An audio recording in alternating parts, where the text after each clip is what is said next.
स्वागत है आपका पब्लिक टाइम्स में। नमस्कार, मैं संध्या।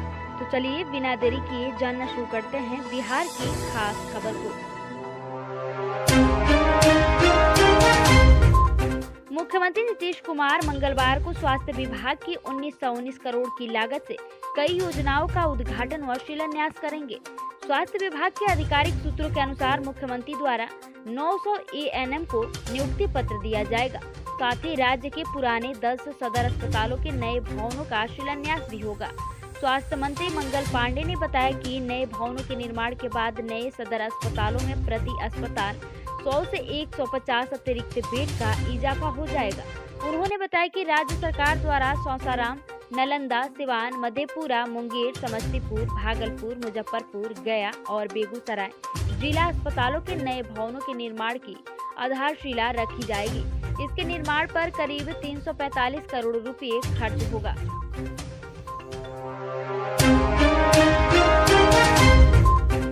कोरोना का असर कम होने के बाद यात्रियों की सुविधा के लिए रेलवे की ओर से पैसेंजर ट्रेनों की संख्या बढ़ा दी गई है। फिर भी रेलवे अब भी पटना के विभिन्न रूटों पर जाने वाली पैसेंजर ट्रेनों में 2 तरह का किराया वसूल रहा है। पूर्व मध्य रेलवे में 21 जोड़ी पैसेंजर ट्रेनें ऐसी हैं जिनमें यात्रियों को मेल एक्सप्रेस के बराबर किराया देना होता है। मिली जानकारी के अनुसार सिर्फ 3 पैसेंजर ट्रेनों में ही पैसेंजर ट्रेन का पुराने किराए लिया जा रहा है, जबकि इसी रूट पर इतनी ही दूरी में पैसेंजर ट्रेनों में दोगुना किराए की वसूल की जा रही है। पटना के प्रसिद्ध चिकित्सक रहे डॉक्टर शिवनारायण सिंह का फर्जी मृत्यु प्रमाण पत्र बनाकर जलसाजों ने उनकी 7 एकड़ जमीन बेच दी है। इस मामले में झारखंड के देवघर के नगर थाने से पहुंची पुलिस टीम ने सोमवार को बोचहा के ककराचक गांव में छापेमारी कर एक आरोपित रामचरित्र सिंह को गिरफ्तार किया।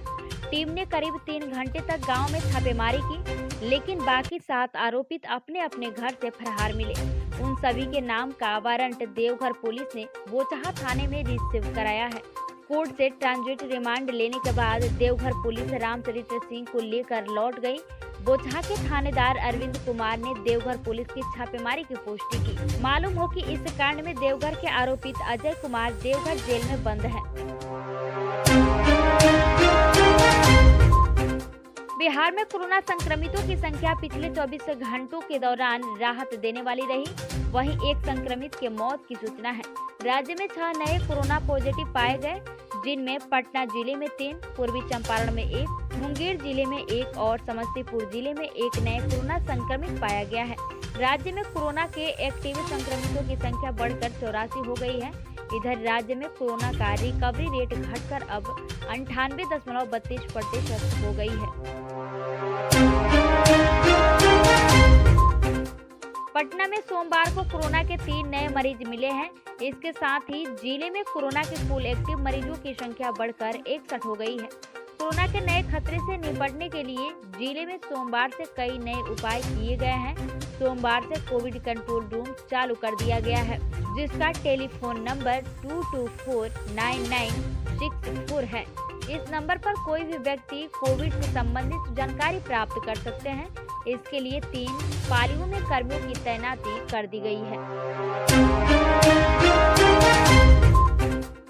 जिले में 15 नवंबर से शुरू धान अधिप्राप्ति कार्य 1 माह में भी गति नहीं पकड़ पाई है। 247 पैक्स और व्यापार मंडलों के माध्यम से अभी तक सिर्फ 37,138 टन धान की खरीद हो पाई है, जो कि अपने कुल लक्ष्य का महज 6.5% ही है। न्यूनतम समर्थन मूल्य पर धान खरीद के लिए 5.79 लाख टन का लक्ष्य निर्धारित किया गया है। 19 प्रखंडों में धान बेचने के लिए 50,000 से अधिक किसानों ने रजिस्ट्रेशन कराया है। इसके एवज में अभी तक 4,188 किसानों से ही धान की खरीद हो पाई है। क्रय केंद्र द्वारा खरीद नहीं किए जाने से खुले बाजार में किसान 1400 रुपये प्रति क्विंटल धान बेचने को विवश है। प्रशासनिक शक्ति व सक्रियता के बावजूद भी अभी तक इतनी कम मात्रा में खरीद हो पाने से किसानों में संशय बढ़ता जा रहा है।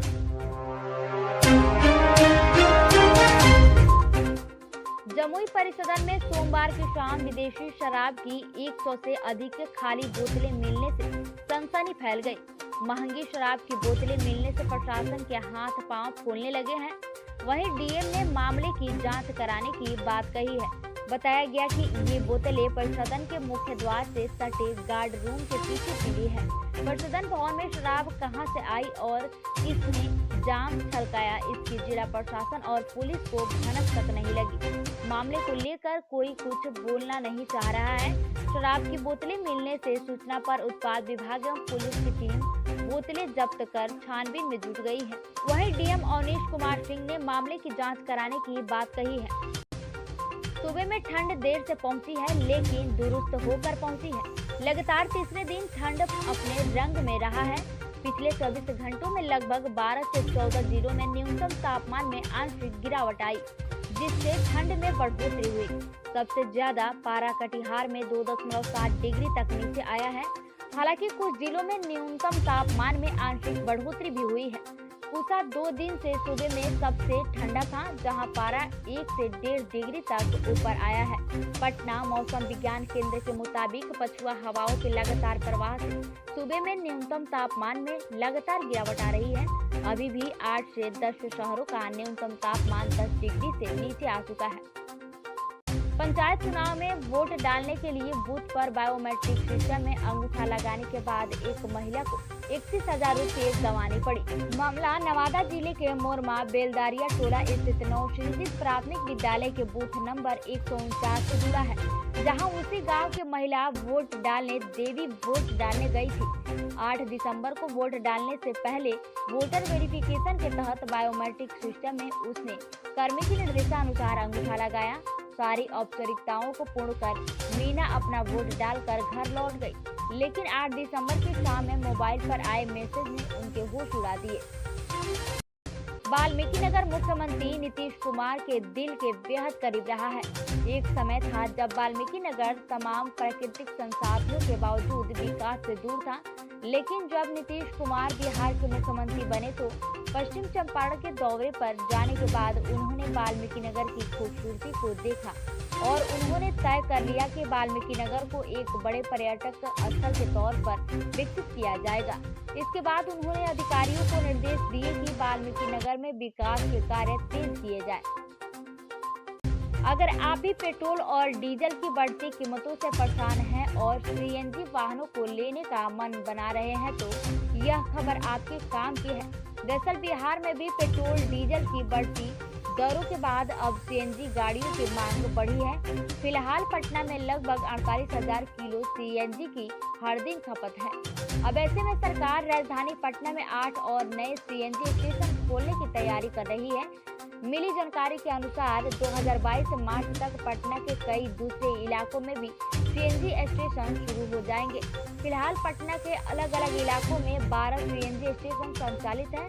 बताया जा रहा है कि अगले साल के मार्च तक राजधानी पटना के कंकड़बाग, चौराहा, अनीसाबाद, फुलवार शरीफ, दानापुर, सगुना मोड़, ट्रांसपोर्ट नगर और पटना सिटी समेत अन्य इलाकों में सीएनजी पंप शुरू हो जाएंगे।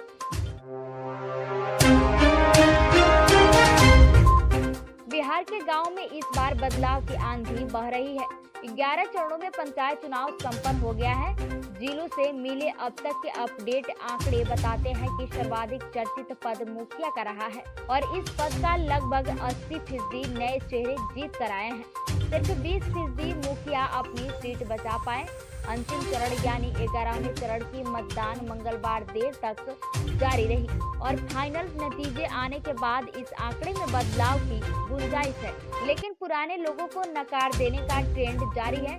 प्रदेश के जिलों में 6,307 पंचायतों के नतीजे मिले। इनमें 5,016 नए मुखिया चुनकर आए, जबकि 1,266 पुराने चेहरे बने, यानी इनमें 79.53% नए चेहरे हैं, जबकि 20.7% पुराने और भी बदलाव दिखे। तो ये थी बिहार की खास खबर। धन्यवाद।